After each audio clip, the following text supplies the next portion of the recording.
గుంటూరు జిల్లా కొల్లిపర మండలం పిడపర్తిపాలెంలోని సీతారామ దేవస్థానంలో ఈరోజు దీపోత్సవ కార్యక్రమం నిర్వహించారు. 1,40,00,000 ఒత్తులతో దీపాలను వెలిగించారు మరియు అన్నదాన కార్యక్రమాన్ని నిర్వహించారు.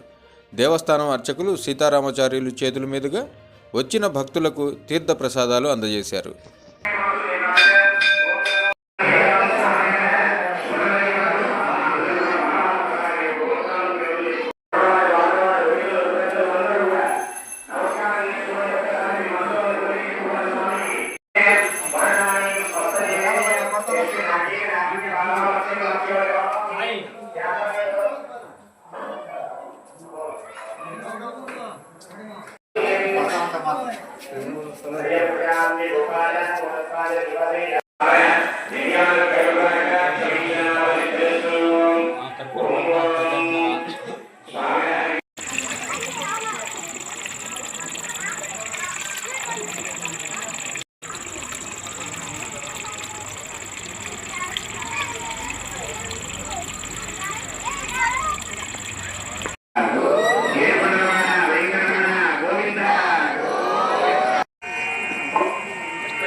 వస్త్రాలు దగ్గర పట్టుకోండి, చీరడు అమ్మాయి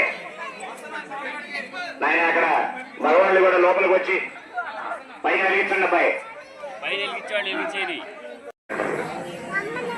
హరే రామ రామ రామ హరే హరే మండపంలో ఉన్నాయి. హరే కృష్ణ కృష్ణ కృష్ణ హరే హరే.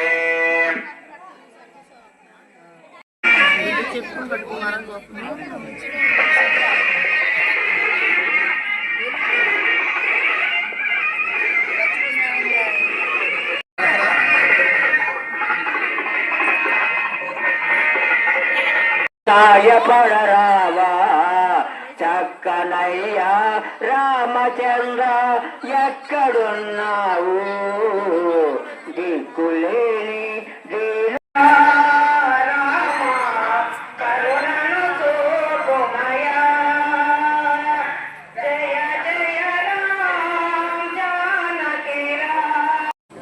ఈ స్పూన్ తీసుకో, స్పూన్ పెట్టారు.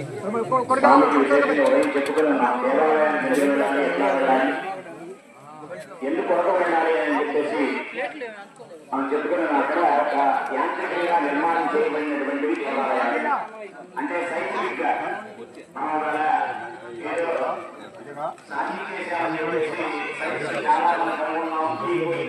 ఆనందపడుతూ ఉన్నాం కదా. ఇంతకంటే కూడా ఎక్కువ సైన్స్ అంటే పూర్వం ఇవాళ సైన్స్ పూర్వం ఇవాళ సైన్స్ ఆ రోజు సైన్స్ పోల్చుకుంటే ఆ రోజు లేదు. ఆ రోజుల్లో ఉన్న సైన్స్ చాలా గొప్పటి విశేషమైనటువంటి. అంటే ఇంతకంటే ఎక్కువగా కనుగొన్నారు.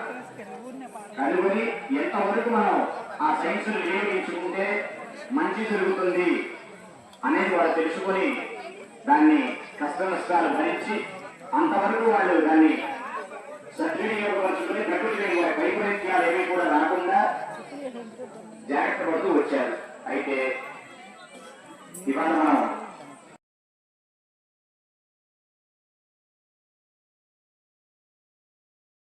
నివసించే వాళ్ళు కోట్ల మంది ఉన్నారు. భూమిపైన మనం మాత్రమే నివసిస్తున్నాం, మానవులు జంతుజాలాలు కొన్ని. మనకంటే కూడా ఇంకా అడ్వాన్స్ టెక్నాలజీతో అంటే మనకంటే ఎక్కువ సైన్స్ వినియోగించుకొని దాని ఫలితాన్ని అత్యంత దారుణంగా పొందినటువంటి వాళ్ళు ఇతర గ్రహాల్లో ఉన్నారు. వాళ్ళని మనం ఇప్పుడు చూస్తే ఏలియన్స్, గ్రహాంతరవాసులు ఇట్లా అని చెప్పేసి చెప్పుకుంటూ ఉంటాం అన్నమాట.